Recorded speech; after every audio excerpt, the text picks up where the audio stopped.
Hi, my name is Megan, and this is Everything Lit.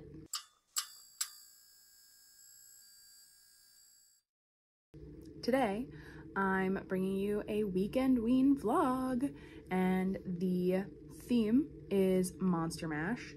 So if you can't tell by the crappy lighting, it is nighttime on Friday the 28th.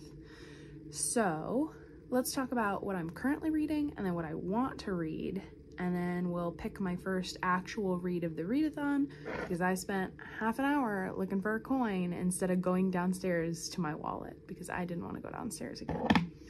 And Vino finally left my room for a moment, and if I open the door, he's just gonna run back up.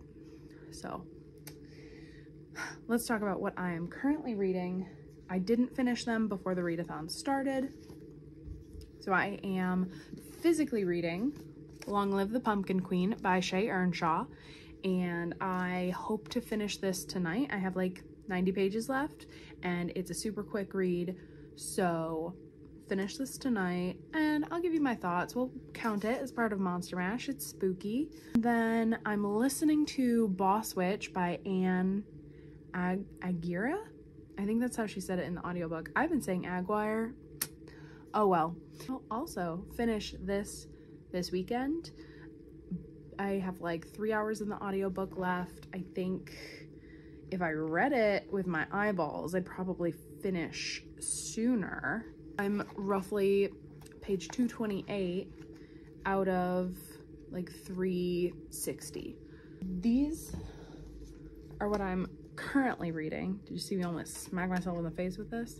These are what I'm currently reading, but they're not technically for the readathon. I'll still talk about them in this vlog, because who knows if I'll even finish a single book. Let's decide my first read of the readathon. So the options are, this is my little Kobo, my little e-reader, which I just got in 2020 because I'm late to the e-reader game, but I don't know if you'll be able to see it. I want to read The Kraken Sacrifice by Katie Robert, and this would count for monster on the cover. Like, look at that.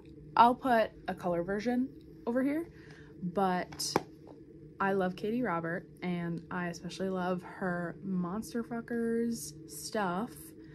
I feel like the more influence and the more fame and the more acclaim her books get, the more off the rails she gets, and I am here for it. If you don't follow her on Instagram, she's launching like a pirates, like sexy pirates Kickstarter next year, and I will be funding that. That's option number one, and I haven't decided if it's heads or tails yet. So my other option for this coin toss is going to be Deep Light by Frances Harding.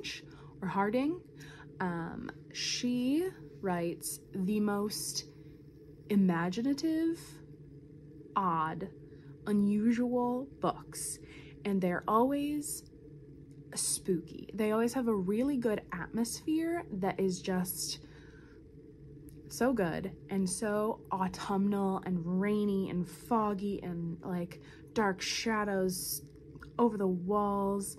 And I read one of her books every season. This is her newest in paperback. I have 3 other books by her that I've not read yet, and that's it. 2 are part of a series, and 1 I like just ordered this year in case this didn't come in time, because the paperback version of this just came out October 18th. So this is the other option. This also counts for monster on the cover, I feel like. So let's decide my very first read, and then I'll talk about all the books that I would like to read in an ideal world. So here's my penny. I'm not very good at tossing coins, but let's try this. I'm gonna say heads is for The Kraken Sacrifice, because I'm sure there's lots of head in that, if you know what I mean. I'm a nightmare. Oh, it's heads. It's heads. Oh, awesome blogging there. You can't even see that. There it is. Lincoln just gave me permission to read some monster smut. So I'm going to start this later tonight. But before I get into that, let's talk about my dream TBR, because there's no way I'm finishing this many books in like 4 days. I mean, the day is already almost over and I haven't even started. Well, we'll start with what I will read, and that is The Kraken Sacrifice. I'll put it on the screen. This is about a woman who made a deal and was taken to this other world, and in an auction got bought by a octopus man, tentacle man. He has tentacles. I don't know, like merman, but an octopus. And they work through their issues and fall in love and have a lot of sex. And that's it. Deep Light, which is second on my list, I have to read this by Halloween, is about a boy who finds this ancient like god heart one day. Like the gods have disappeared and for some reason their like body parts are spread throughout the world. And he finds this god heart, and then he, like, I think gives it to a friend of his who is, like, dying, ? It sounds really strange, and I'll talk more about Frances Hardinge another time, but I'm very excited about that. I want to get through some middle grades because I have a lot of spooky middle grades that I have not read. So first is Small Spaces by Catherine Arden. This is about a school field trip that goes wrong, I think. Some kids, Ollie and her friends, set out in the woods on this farm and then get lost, I think. And there's this weird, like, creepy smiling scarecrow that stalks them. I've heard very spooky things about this, and Catherine Arden is the author of the Bear and the Nightingale series, which had a wonderful atmosphere, so I expect good things from this. And I have the audiobook from my library already checked out. It's like 5 hours long. 2 times speed, that's like 2.5 hours. I could totally do that while raking leaves. How autumnal. The other middle grade I would like to get to is Ghost Squad by Claribel A. Ortega. And this is about 2 friends who try to hunt ghosts, and it takes place on Halloween. So maybe I'll read this on Halloween. And apparently there's a tabby cat. There's a cat on the cover. And you know I love cats. So this is another option. The Hacienda by Isabel Cañas. Yeah. I want to just like lean on my leg, but that's not cute. It's not cute. This is a gothic story about a house this girl goes to, and it's been compared to Mexican Gothic. I love a gothic story. I love a haunted house story. I love books about women, like, taking power over their sexuality sometimes. That's what makes it gothic, right? Sex is scary. Anyway, I don't know much else because this is a fairly new release. And I haven't seen a lot of people talk about having actually read it, but I've seen it on a lot of TBRs. So I would like to read this. She's a little thick, so I don't know about that, but it's, I bought this in hardcover, okay? You're gonna learn this if you keep watching, but I try not to splash out on hardcovers, and if I do, it means I need to read this before it comes out in paperback, otherwise I wasted my money. That's my thinking. All right, and then finally, I have 2 romances that I would really love to get to. If I get to one of them, I would be happy with that. But the first one is Payback's a Witch by Lana Harper. This is a queer witchy romance. Apparently there is a spellcasting tournament. I've heard it has small town vibes. I've also heard it's kind of disappointing. Like, from what I've read, what I've seen, none of the witchy romances really hold up to the promise of the premise. And the promise of the premise is basically like, there's a magical tournament, 2 witches fall in love. And when I say that, you get an idea of what the premise is and how it should go down or what you want from it.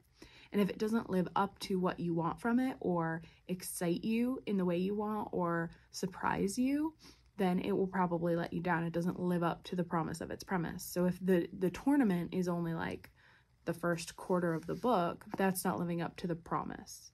You know what I mean? So I've heard that this is probably, there were like 3 witchy romances that came out last year. There was Witch Please, Payback's a Witch, and the Aaron Sterling one, which I'll put on the screen. And I feel like of the 3, I heard the best things about this one. So I'm excited about that. I did read Witch Please last year, and that's what Boss Witch is the sequel to. I didn't love it, and I'm not loving Boss Witch, but we'll talk about that in a second. And then the other book I just picked up like 2 weeks ago is called When Life Gives You Vampires by Gloria Duke. And this is about a plus-size woman who becomes a vampire. And I'm so hoping, like, this is where the promise of the premise could really let me down, because it's about a woman who is now unchangeable, right? She is a vampire. She's never going to age, and she's never going to change, which means she's going to be fat. She's going to be plus size for the rest of eternity. And like coming to terms with your body like that when there's no like hope for change, you know, I think that could be super interesting to explore. And then of course she's a vampire, which is cool, and she has to come to terms with drinking blood, and she doesn't know how she became a vampire, so she needs to figure that out. And then I think it's a romance, and she falls in love with the person who turned her, maybe. I don't know, but it was on the romance table, and I think it could be a really interesting, it could make some really interesting comments and commentary on like being fat and never being able to change that. Because, like, pause for a moment here, I feel like when you're fat, there's always, and maybe this is just personal experience and like the environment I grew up in, but there's always the hope or the idea or the intention or the, you know, far off someday, like, oh, I'll lose some weight, you know? There's always that idea that, oh, I can change when I want to. Like, I can lose weight if I need to. But if you're a vampire, you can't. And it also takes away the whole, like, health fallacy that you can't be healthy because she's a vampire, so she's not gonna die. I'm over the moon about that book, and I can't wait to read it, and I hope it doesn't let me down. All right, last thing before we get into the vlog, I want to talk about my thoughts so far on Long Live the Pumpkin Queen by Shay Earnshaw and Boss Witch. So Long Live the Pumpkin Queen is about Sally from Nightmare Before Christmas.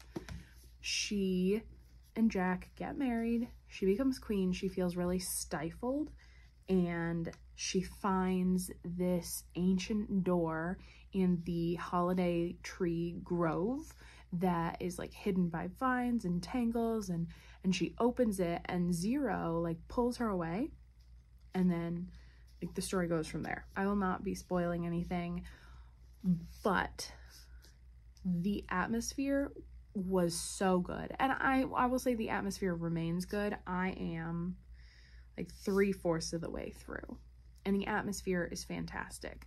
The writing is really good. I really like the way Sally is being handled in terms of like being a rag doll and living in Halloween Town, and just the slight oddness, but the oddness that is normal to them, that really makes up Halloween Town and Nightmare Before Christmas. And I liked, we got to visit each of the, I guess that's a spoiler maybe. It's not. This fleshes out the world and those other holidays, and I thought that was really delightful. And then there's something that happens in the middle of this that just really did it in for me. Like, I'm not enjoying it now because of this thing, and I think it's an unnecessary, I don't know if twist is the right word. I just wish it hadn't happened. So this thing happened in the middle, and it just absolutely, like, my suspension of disbelief just went out the window. Like, this is a place where the holidays are their own towns, and still I was like, Really? That's the plot we're gonna go with? That's what you've decided? So I hope the last like 80 pages are good, because the past like 50 I've been like, come on. And then Boss Witch is about Clementine, the cousin of the girl in the first book, Danica, and she has been tasked with saving or protecting her coven from a witch hunter who came into town. He like felt some of the magic sparking off of Danica when she was in her book getting romanced. And so one of the weird things about this is that the first chunk takes place at the same time as the other book, and I guess that's not important, but having read the other book, having read the other book first and knowing what's going on in the background, like all of those emotional things in that book are like taken care of, and so they're sort of glossed over in this, which I totally get, and I read the other book so I know what's happening, but it definitely feels like things are missing, and I don't love that. I also just don't know that I love this author's writing. I feel like the stakes got raised too high for a romance. So in the first book, Danica is a witch and she's falling in love with a mundane, and that's not okay, and mundanes can't know about witches, and there are witch hunters. And then in this book you find out that witch hunters and like the witch hunting government thing, I forget what they're called, they like take away witches' magic, and like the stakes are too high. The stakes are too high for a romance that I just want to be like cozy and witchy. You know, does that make sense? Like this, it just escalated so quickly. And I also feel like their romance went too quick as well. I don't know how to explain it. It's just lackluster. That's what I'll say. Like, it's not doing anything bad. It's just lackluster. And that's how we're starting off WeekendWeen. Happy WeekendWeen. I'll catch up with you probably tomorrow.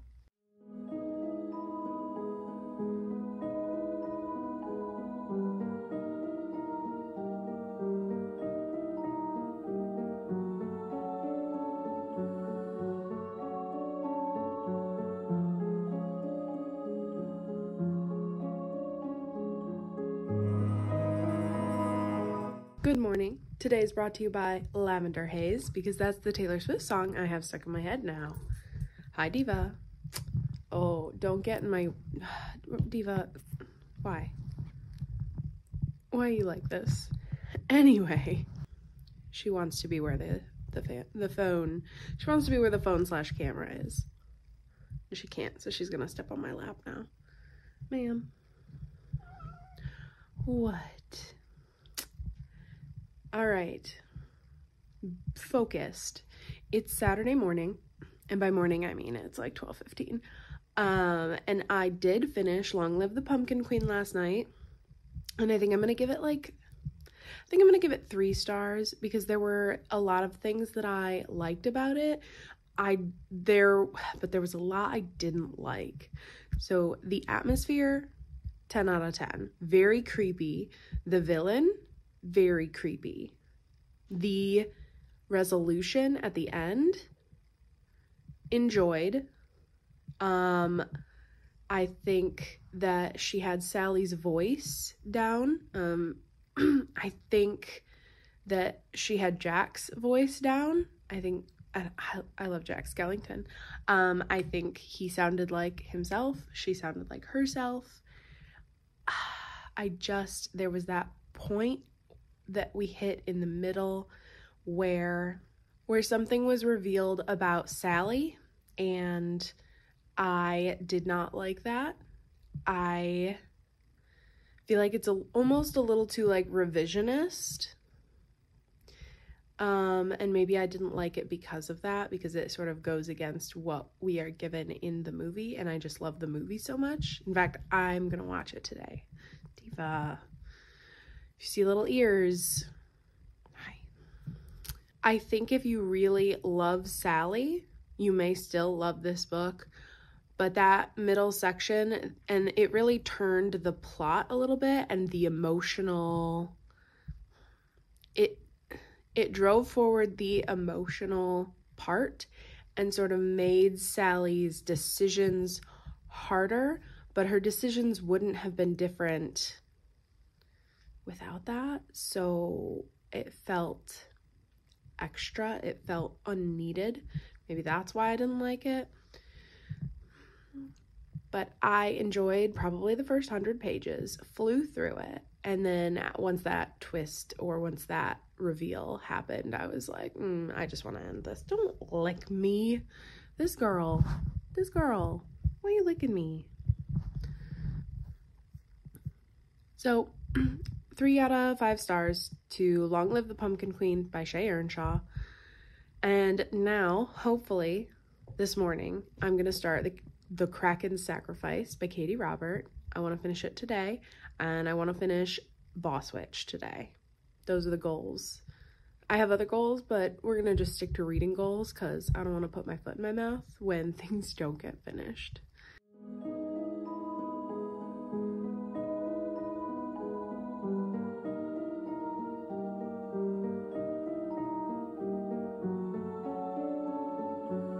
Hello, it's like 3:45. I'm planning on watching Nightmare Before Christmas at 5:40 when it's on. Okay, hot take. I like watching movies with commercials because I can read during the commercials. I can get up and go do things and not have to pause the movie or miss the movie. I don't know why I'm like this, but I am. So I have to run some errands. I need light bulbs, stuff for leaf bags, that's what they're called, and all kinds of good stuff. I'm probably gonna stop at Barnes & Noble just because it's gonna be the last time, and you can mark this, it's gonna be the last time I buy books for the rest of the year, because I have a bunch of books on pre-order. Like the books that I want the most, I have pre-ordered, so I don't need to buy any more books. But I have a couple that I want, a couple like Christmassy titles that may or may not be out yet. So going to Barnes & Noble, it's McRib season, baby, so I'll probably get a McRib. And then I still haven't started reading The Kraken's Sacrifice, R.I.P., but I've been listening to the audiobook for Boss Witch, and I know what my issue with this is. So my issue is sort of the cover implies that this is going to be like a little rom-com, a little like witchy, like Bewitched, you know? And sorry, I've only seen the Nicole Kidman, Will Ferrell version, but like silly antics, and she's hiding her witchery with like jokes and stuff. But there's actually so much happening in this book because there are witch hunters, and I guess you sort of get that from the back. So, but it says like Gavin hates being a witch hunter, but family honor is on the line. And like, I don't know, the back just doesn't tell you how much the world explodes in this. Like, you learn all about the witch hunters and their order and their history, and then like the stakes are so high because like he's a witch hunter, but then there are what are they called, the extractors or whatever, and they like do the dirty work, which they're like, oh, we just take away a witch's magic. Like, they don't kill them, but like they effectively kill them. Like, you take away someone's magic, come on. So it's just so much darker, but it's trying not to be dark. And there's so much happening with Clementine's like family dynamics and her mom and her grandmother, and it's just, the romance has been sidelined at this point. Like, the romance does make them make the decisions they do later down the line. Like, by falling in love, Clem learns to open her heart and not be not follow the example of her mom and her grandmother. And through falling in love with Clem, Gavin learns about witches and that he doesn't want to be a witch hunter anymore, and now he has like a reason to stop. So like, I get it, it works as a romance technically, but I'm just not enjoying it. I wanted it to be cute and cozy and witchy, and it's just not. So it's not the fault of the book. I think the book is doing what it meant to do and what it wants to do. I'm just not enjoying it as much as I wanted to, you know? It'll probably end up being like a 3-star just because it's not bad. It's not bad. It's doing what it's supposed to do. I'm just not feeling it, you know? So I have like 50, 60 pages left. I'll finish it in the car on the way to Meyer and then give you final thoughts.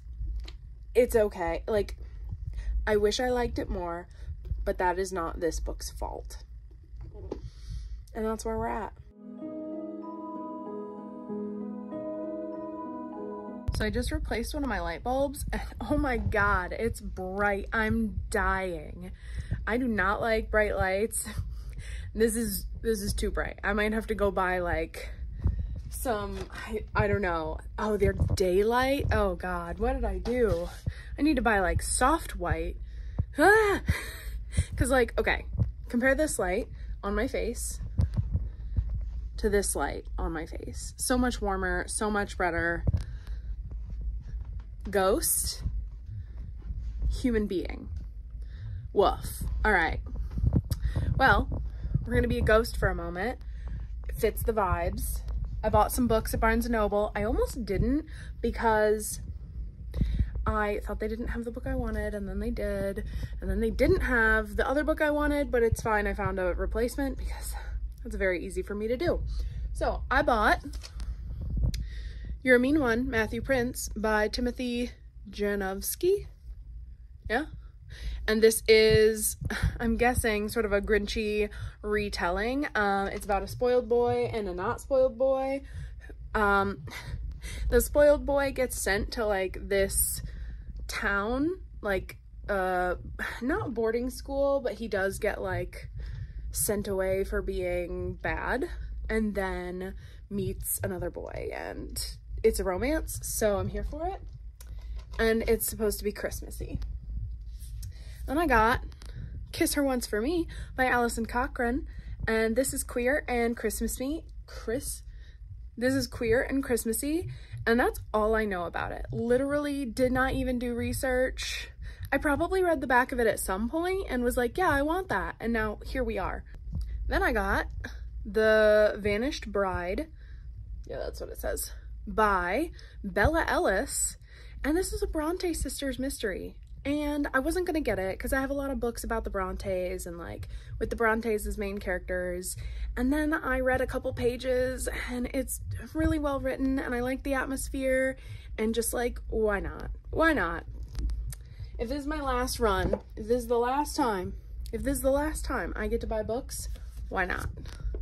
And then I bought Heartstopper Volume 2 because I read Volume 1 recently, thought it was super cute, wanted Volume 2, and then I can watch the TV show and not be spoiled. So that was my little mini haul. Lights, books. Now I'm gonna go eat my McRib. Thanks, bye.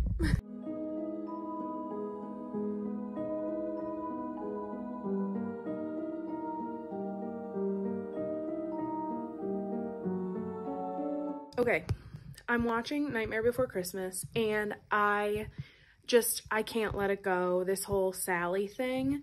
So I'm gonna put a spoiler warning on the screen if you don't want to be spoiled for the, what is it, Long Live the Pumpkin Queen by Shay Earnshaw, then just like skip ahead a bit. It won't be long, but I'll put that on the screen. Okay, I have a cat with me always. They're so needy. Puff, can you not? Okay, thinking about like Sally's backstory, right? So the spoiler is that Sally uncovers an ancient realm called Dreamtown, which I love the idea of that there are these towns that predate Halloween Town and Christmas Town. It's great. It's creative, fantastic. And that's where the villain is from, the Sandman, which is super creepy. So the problem is Sally goes to Dreamtown and she meets the governors and they're ragdolls like her. And the woman has red hair like her.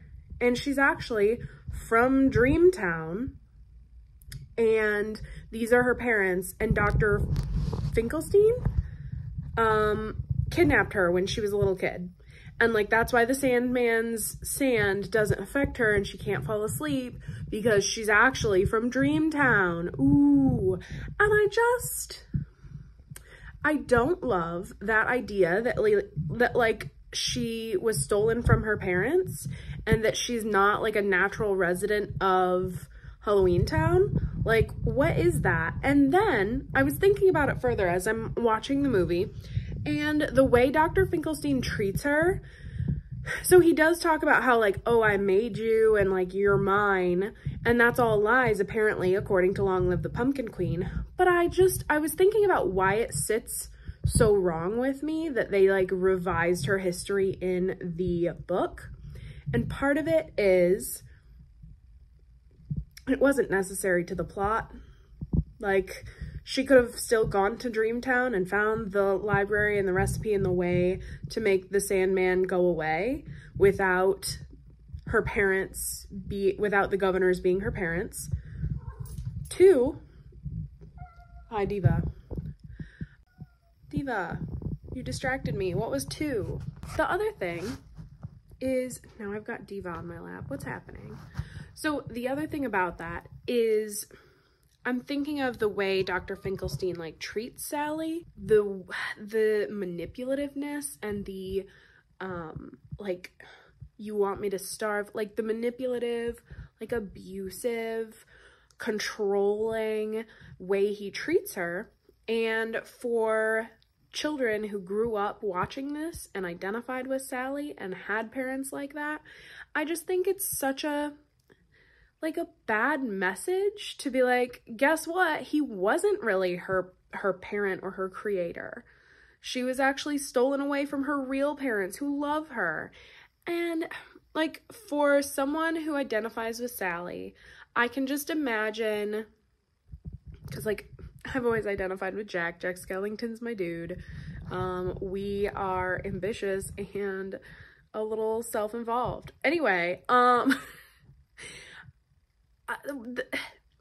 I can imagine being disappointed finding out that Sally was just stolen away from her real parents, because it sort of, and this may not be a conscious thing, but it sort of says, well, like, your real parents obviously wouldn't treat you that shitty, right? And like, clearly, like, what does it say about you or your parents that they could treat you that shittily? Like, I just think that it's disappointing. It's a disappointing reveal.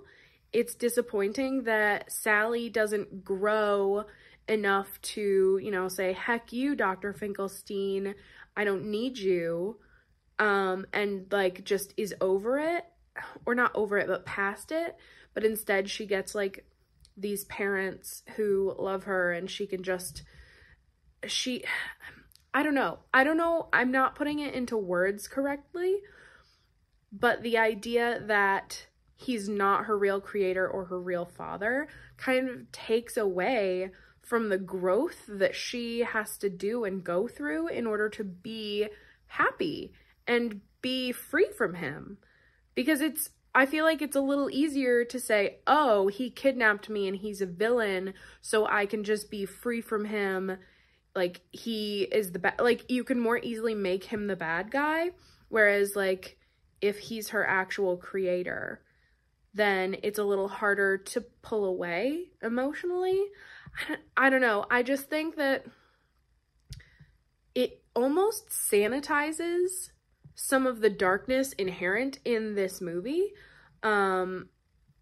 to just revise it and say, oh, he actually kidnapped her and her parents loved her the whole time. Like, yeah, it kind of sanitizes the like darkness and the grittiness and some of the interesting and complex things happening in the movie are just sanitized and cleaned away and brushed away. So those are my thoughts. That's why I was disappointed in the reveal that like Sally actually has parents and she's from Dreamtown, because it didn't serve the story in any meaningful way, and I think it took away from the original movie instead of adding to it. So those are my spoiler thoughts. I ate my McRib, it was very good, and now I'm gonna eat a pumpkin muffin for dessert. I'll update you when I've actually started the Kraken Sacrifice. That's gonna be the joke of this vlog. I'm never gonna read the Kraken Sacrifice, RIP. Good evening. Today is brought to you by Bejeweled by Taylor Swift, because despite not having listened to that song all day, what do I have stuck in my head? Best believe I'm still bejeweled. When I walk in the room, I can still make the whole place shimmer. That's what's stuck in my head, just over and over and over. Yeah, cool. So, I have finally started reading The Kraken Sacrifice. I'm like 50 pages in. I read those 50 pages while watching The Nightmare Before Christmas, part of Hotel Transylvania, and then Hocus Pocus, because apparently tonight was the night when I watch all the spooky movies at once. So that was fun, getting in the spirit. And now I should probably look at the prompts for this, shouldn't I? I think one of them is to read in the dark. So I think I'm gonna turn my light off and read my ebook in the dark for a couple minutes and then go to bed. Thoughts on the Kraken Sacrifice so far? Well, let me tell you what it's about first. It's about a girl, Catalina, who makes a deal with a demon because she's low on money, and the deal is that she has to serve 7 years in the like demon other realm, and then she'll have her heart's desire. And what she wants is money, because she is down on her luck right now, and that's what we've learned. And basically she gets chosen by Thane, the Kraken man, and then smut happens. That's the plot. I'm sure, like, there's character stuff happening, but that's the plot. So far, I like Catalina. She's sassy, she's funny, she's hiding her heart behind that sassiness. She has family issues that we know about, and I like Thane so far. This isn't spoilers, he lost his partner 5 years ago and is still like grieving. His sibling is some sort of non-binary with pronouns Z and Zer, which I love. The like casual queerness in Katie Roberts' books is such a breath of fresh air. There's no like long exposition about like, oh, I remember when Embry came out to me and Z prefers Z-Zer pronouns now, and it was a journey and blah blah blah. It's like, nope, Thane just refers to Z as Z and Zer instead of he or she, and it's not questioned, it's not explained away, it just is what it is, and I love that. Also, Thane's partner who died was a man, and just, so we've got a bisexual tentacle king. Like, come on. I just can't get over the casual queerness in these books. The difference between reading books published in like the 90s and reading books published now, even if it's like a straight romance or all the main characters are straight, usually there's at least one queer side character, and like even that I'll take queer side characters, although I seek out books where the main characters are queer. But whatever, tangent. Anyway, liking it so far. Gonna go read that and go to bed because it's midnight and I have a friend coming over early tomorrow to help me clean my gutters, because that's amazing.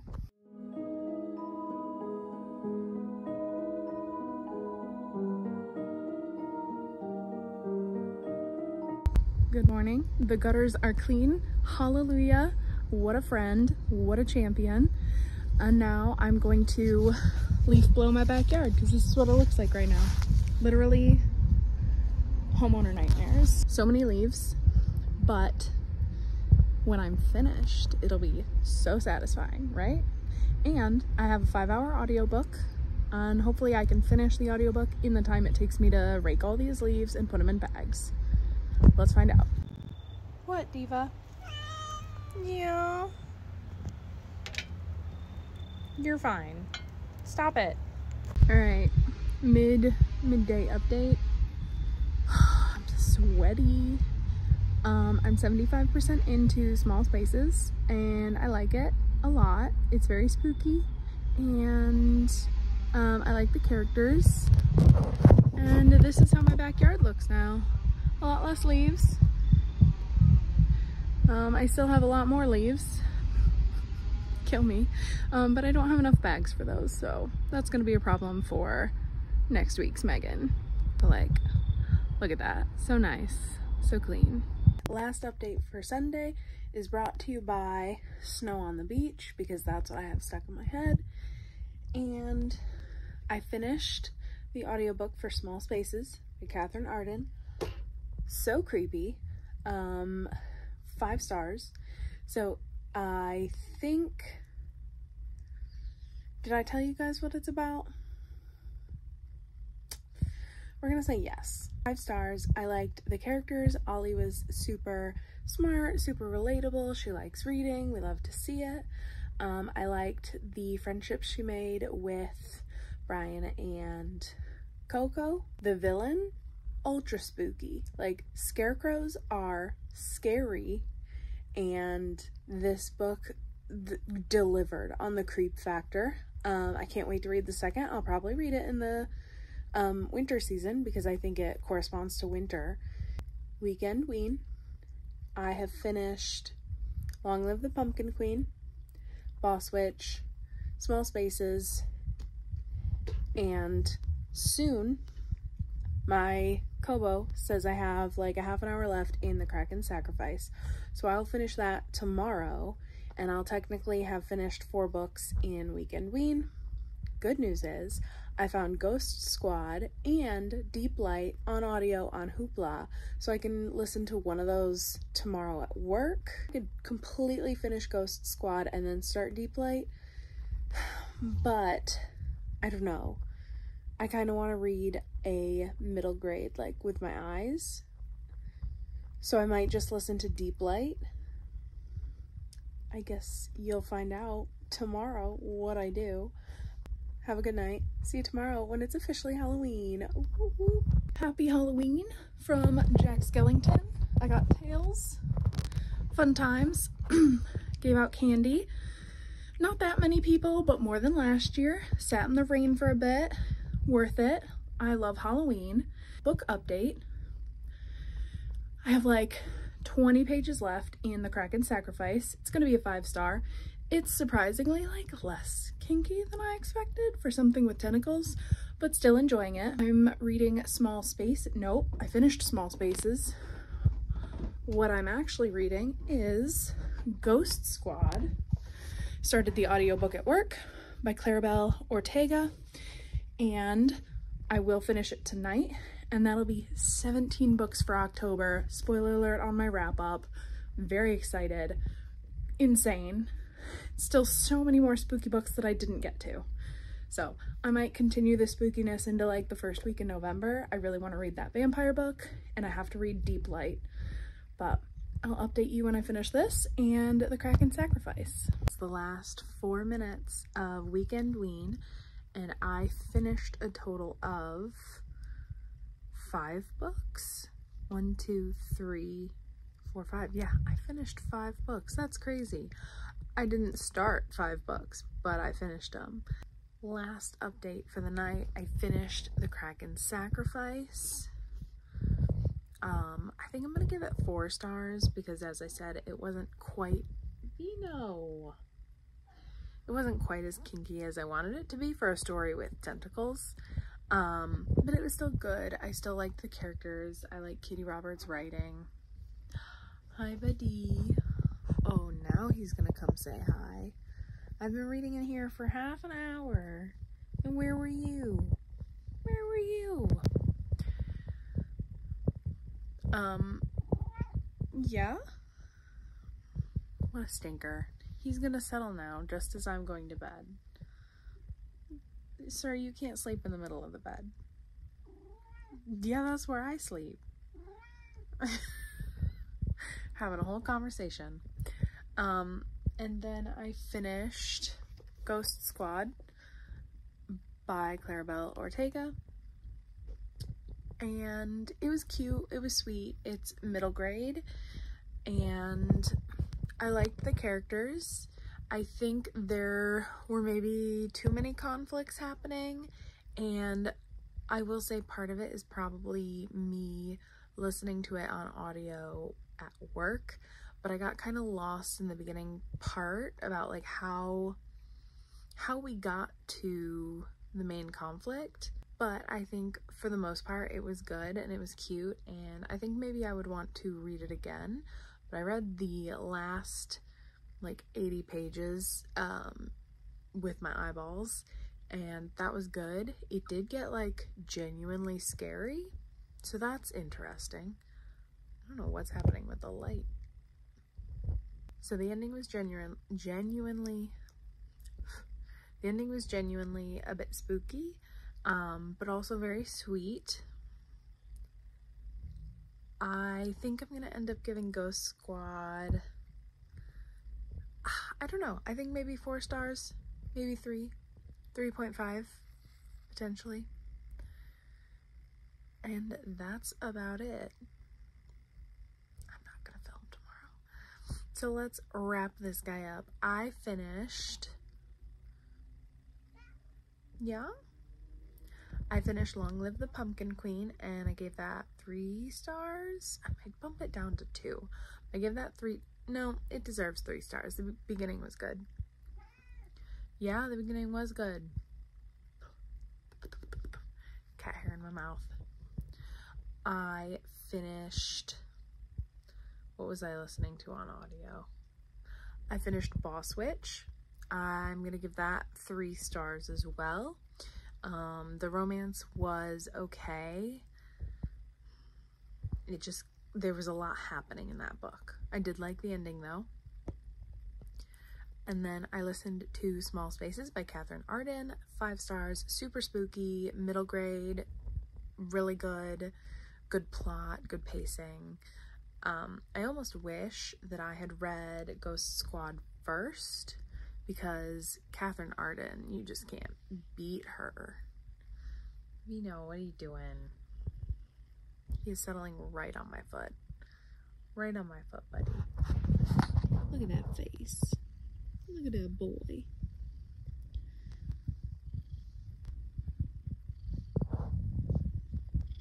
Ooh. Anyway, back to the wrap up.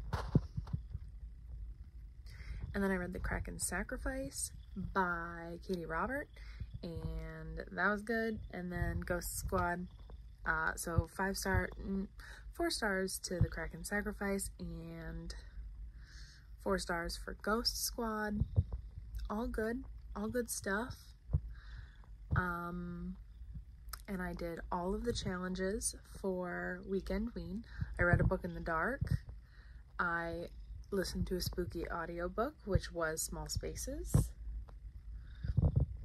I let a coin toss decide my first read. And I read a book with a monster on the cover, which was The Kraken Sacrifice. So, hashtag winning. Now I'm gonna go to sleep because it's midnight. And I start NaNoWriMo tomorrow, National Novel Writing Month. And yeah, so I might not be posting as much in November because I like to do too much all the time. I'm gonna try to write a novel in a month, which I have done before, but not while working a full-time job. So we'll see how that goes. If you liked this vlog, if you want more vino content, what do you think, bud? What do you think? Say hi to the people. Oh, now he won't talk. If you like this, hit subscribe and like the bell thing and like this video and basically do whatever you want. I'll see you next time. Bye.